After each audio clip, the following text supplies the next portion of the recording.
Hey, cousins. Y'all already know it's David Alexander. I'm a psychology student. I'm a model trying to age.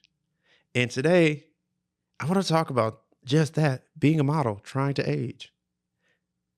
Yes, I'm a model. But let's talk about the part that nobody sees. Everybody thinks that being attractive opens doors, but do we talk about the doors that it closes? What if being seen as attractive actually makes people see you less? These are all the things I want to talk about from my perspective as a model and what modeling has done for me on the pros and the cons. I'm also say some things that I'm actually kind of sick of hearing as well. So as a model, I feel as if we're usually,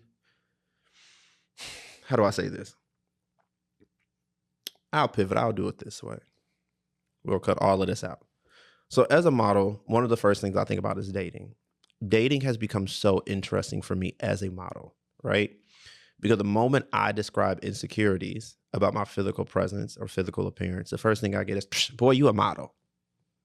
If I start talking about, ooh, you know what, I don't like how skinny I am, I want to gain weight. Boy, please, you a model. Boy, people begging to be your size.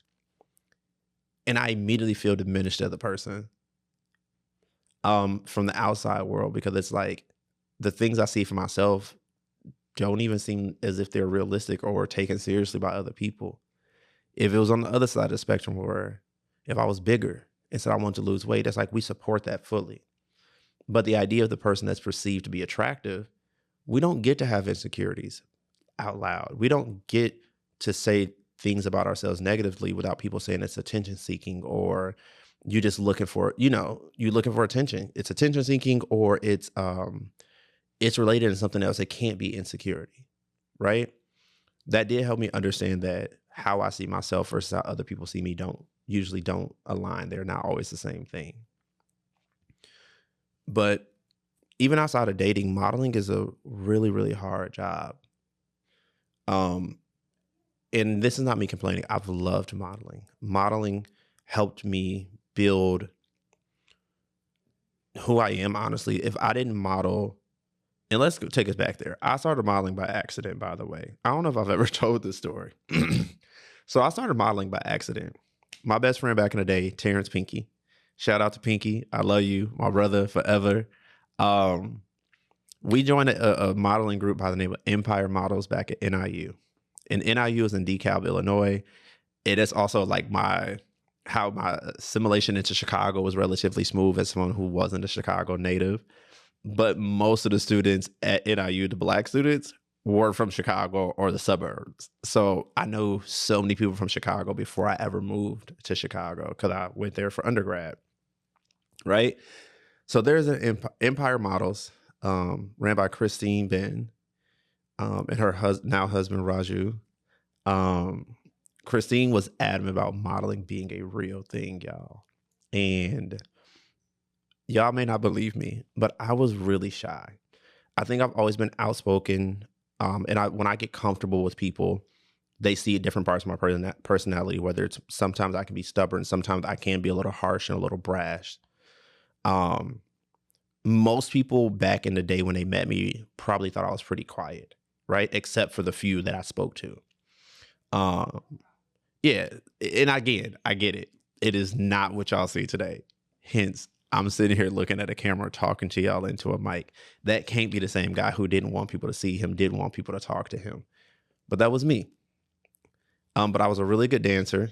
And yeah, we'll leave it at that part for right now. I was a really good dancer. So I made friends from sometimes just being a good dancer. And even now, as a 35-year-old man, when I go to bars and clubs and I dance, I don't necessarily want people to dance with me. I love it. And there are times where I love dancing with people, but ultimately, I'm in my own little world doing my own little thing, right?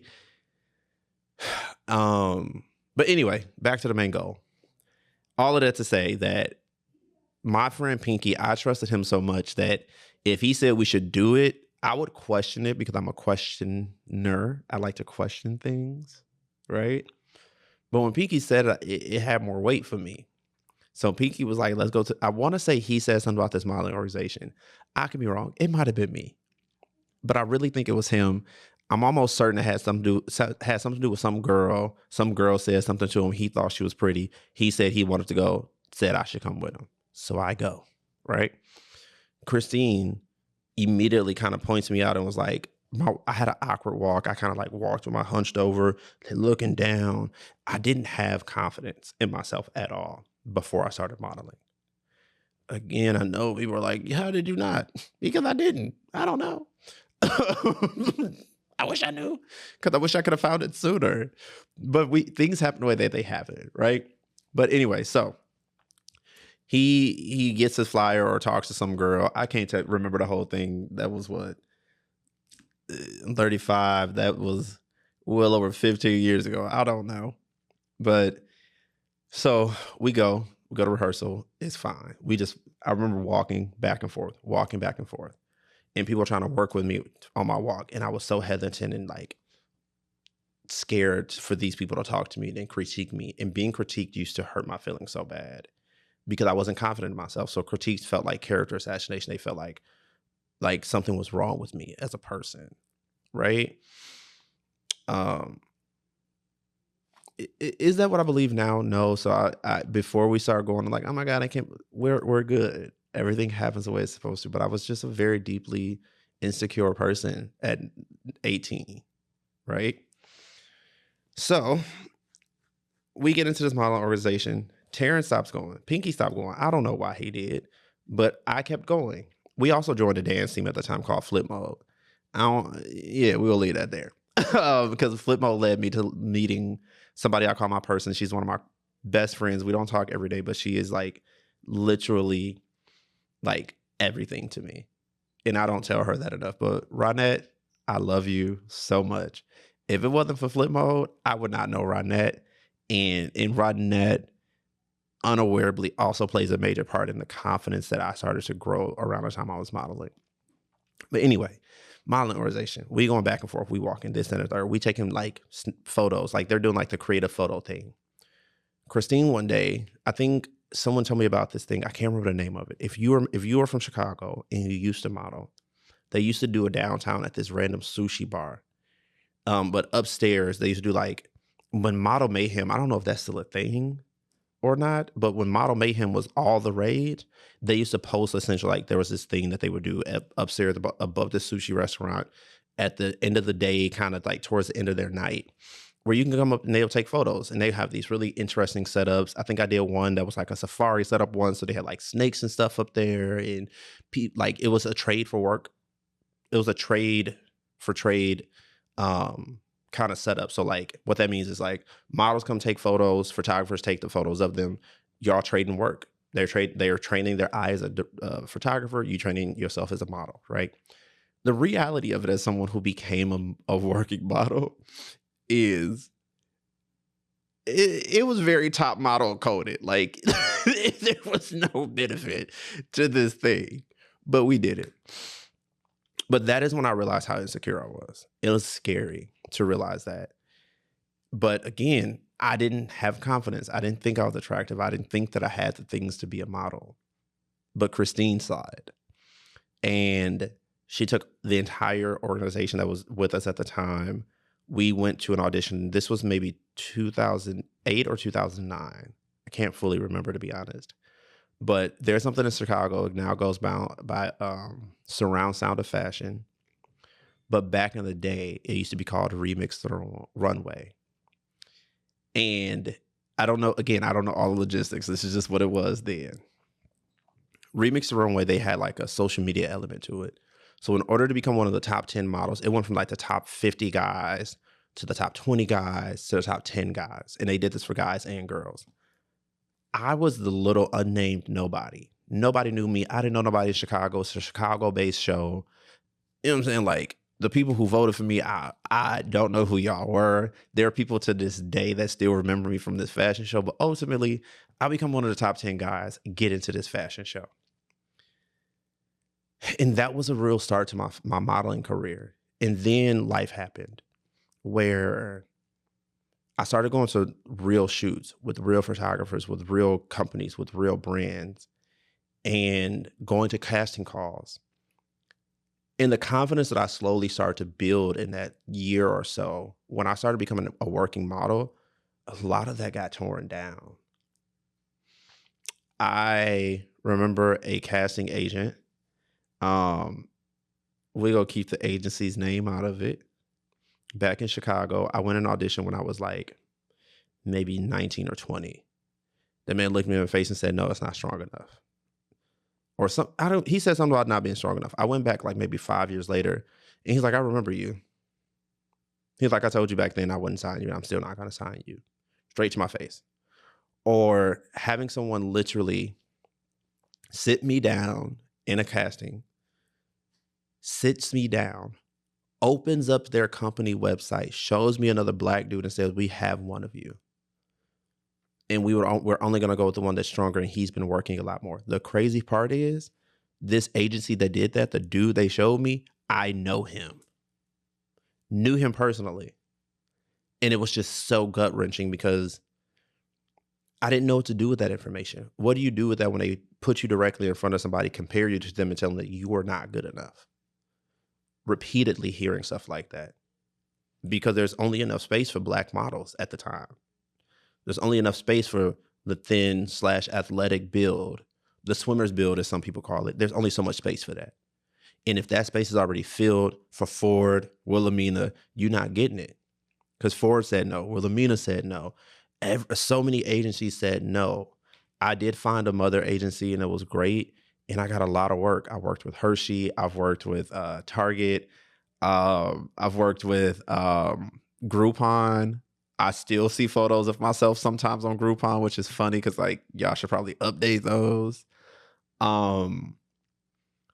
But it was such a mixed bag.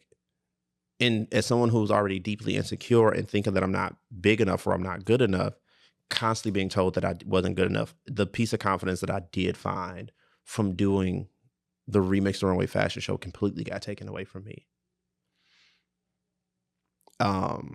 Constantly getting my body critiqued, constantly getting my face critiqued, also sexual essaying, right?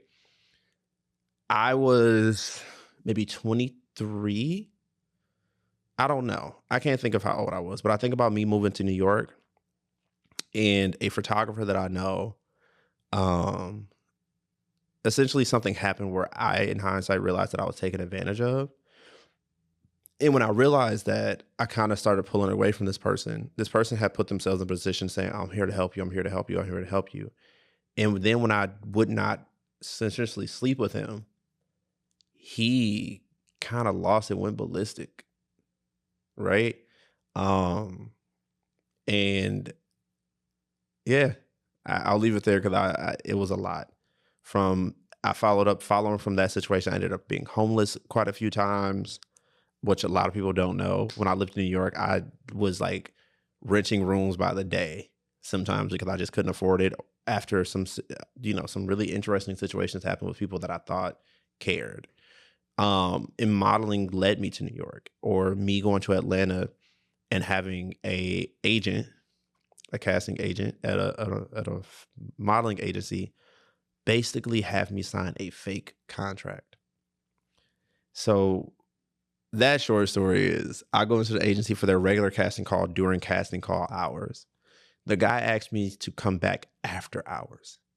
I'm a young model. I don't know what this means, but I realize now that essentially that man took advantage of me.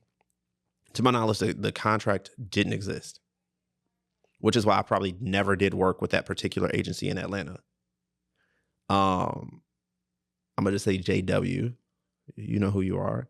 Unless there's something to it that I didn't know, but I never got put on their board. He never followed up with anything. Like there was no welcome email, no nothing. Things I've learned you typically get when you sign with an agency, right? I didn't see those things at that time. But what he did ask me to do is to model different underwear for him. And every single time I changed underwear, he stayed in the room. He was like, "Oh, this is standard. There's no reason for me to leave out."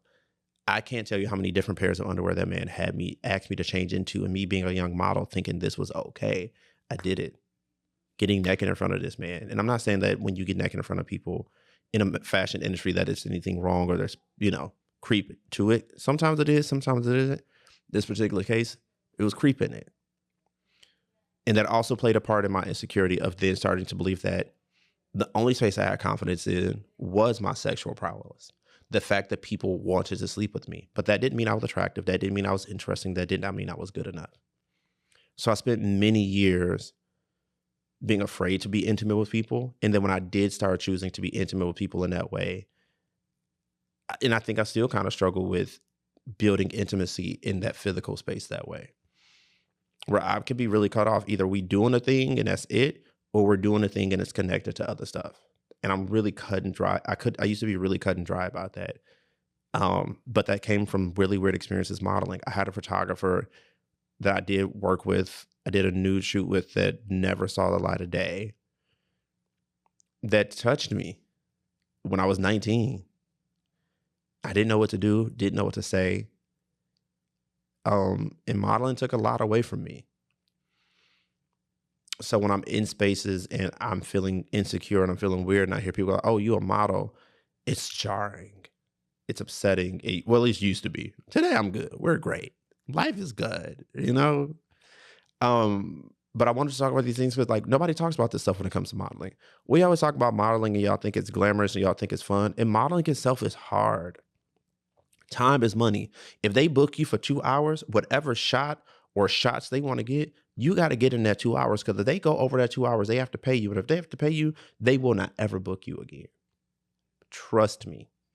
And that plays with your money, because that will go around that you are unable to get the money shot essentially.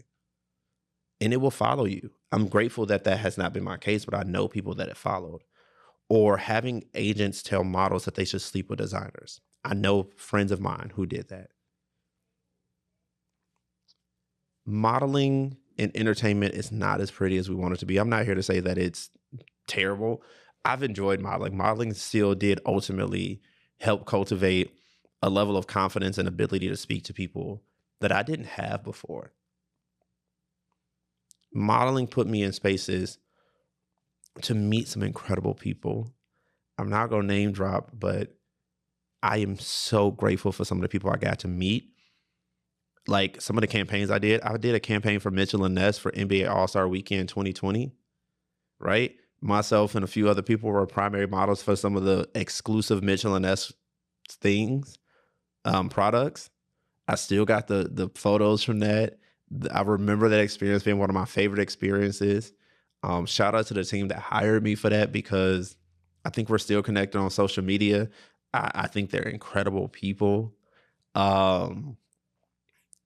Like just so many cool things, like the weekend of NBA All-Star Weekend. She may not remember, but Sweetie being one person, I will name her because I thought she was really cool. But I met so many cool people through modeling, and not even just cool people by celebrity standard, but just cool people like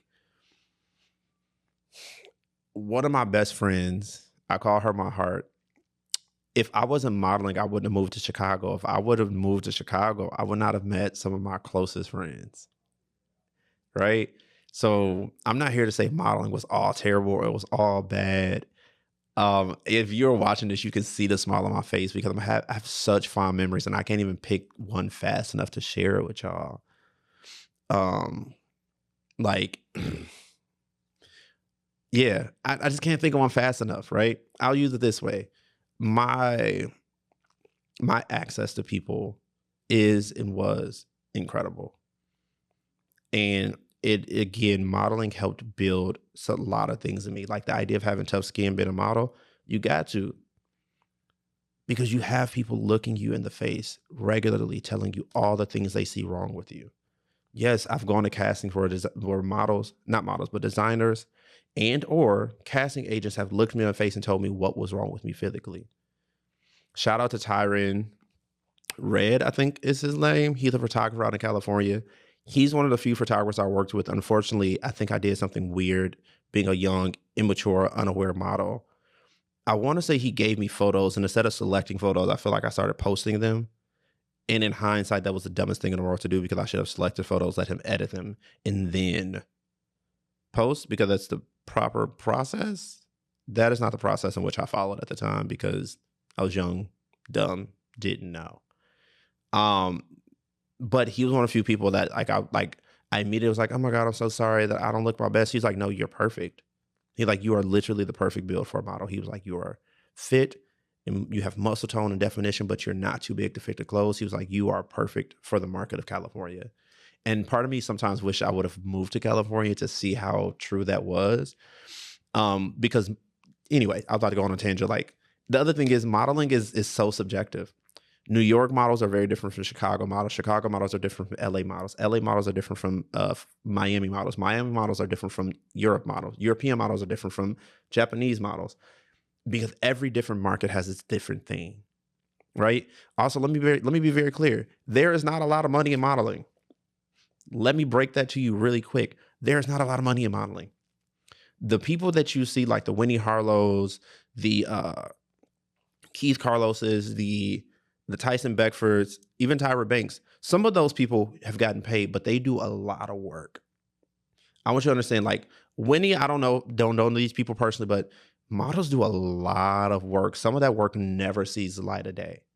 Picture you do the biggest ad of your entire life. You're excited. You get the cover of Vogue or something, and a celebrity bigger than you gets the book, the cover instead of you. But you flew out to Italy to do the shoot on your own dime. You owe your agency money because they helped you pay for it, and you don't have anything to show for it. Like sometimes when you get these bookings, let me be very clear. There are some bookings where the money is great. Okay, let me tell you, I got some good ones. But there are also some of these things where it's like the name of the brand is bigger than you and they don't have to pay you. Right? Like I know a friend of mine who did the cover of Vogue and did not get paid. Like, well, not Vogue America. They did, which one was it? I can't remember right now, but it was like an international Vogue cover. And my mans didn't get paid. Right? Modeling is fun. It does open doors. It can be glamorous, but it can also be very dark. It can be very scary. It can be very harmful and hurtful to us as people. One of my friends, Jeff, and let me be very clear, y'all. Jeff is fine. Let me be very clear. I am usually very objective with my friends, but because our friendship started from like social media, Jeff is one of the finest men I've ever seen walking the planet. Beautiful black man. His family, the ones I've seen, are also beautiful. This man is absolutely fine, perfect, head to toe. Like, far as visually what I've been able to see, like, wonderful. But I remember him, like, modeling also messed with his head, made him question his attractiveness, made him question his worth in his physical body. And it was just, modeling can be very dark and very scary and very just messed up. And I just wanted to share some of that with y'all. I feel like we don't talk about what happens in the industry enough in the entertainment space. Yes, modeling still falls into an entertainment space. Um, there's some really dark things that happen, and I'm keeping it pretty light, to be honest. I'm talking about a guy who made me take photos in underwear. I'm talking about feeling insecure because people looked me in my face and told me what was wrong with my body. I'm not telling you some of the darker stories that I've personally experienced and things I've heard from my friends that they've experienced. Or like even being told that I would have to leave America, become successful elsewhere, and then come back to America to even have a chance to actually make it in America. But with all that being said, I wouldn't be who I am today without modeling. I wouldn't be able to sit in front of the camera and talk to you today without modeling. I would not be me if that didn't exist in my life, if that didn't happen for me, if it wasn't still happening for me now. Do I work nearly as much as I used to? No. Let me be very clear. I definitely don't work as much as I used to. But it's by choice because I live in Houston now. Back in Chicago, and it's also depending on what work you want to do. Commercial work, you can get paid, but you do a lot of work to get paid in commercial. You can get paid in commercial, but it's a lot of money in commercial, but a lot of work. So you'll do like, you can do 4, 5, 6, 7, 8, 9, 10, 12 commercial shoots or commercial video shoots and be good. But then you're one of so many people depending on what market you in. One of my homies in Chicago, I feel like anytime we used to go to castings and bookings, me and my mans will always be the final two. Always get the call. You're tentatively booked, which means basically hold these days on your calendar. Don't travel. Don't do nothing because they might use you the week before the shoot. Actually, they went with somebody else. The someone else is always my homie because there's not enough space for Black people in general. At least it wasn't then, and I don't know what it is now because the way I do it is a little different. But I want to wrap this up with one thing, y'all. Let me open up my phone. You got it. I'm not looking for sympathy. I just want to share y'all some of the things that happen in the industry with modeling, and I do hope that this sheds some light not only to me but just to the industry as a whole. Like I said, there's some really beautiful things in the modeling industry that came for me, that came because of it. But there's also some really crazy, creepy, scary things that have happened. And I just figured y'all needed to know that today. So with that, thank you, cousin. Love y'all. And you already know what I'm going to say. See you next time.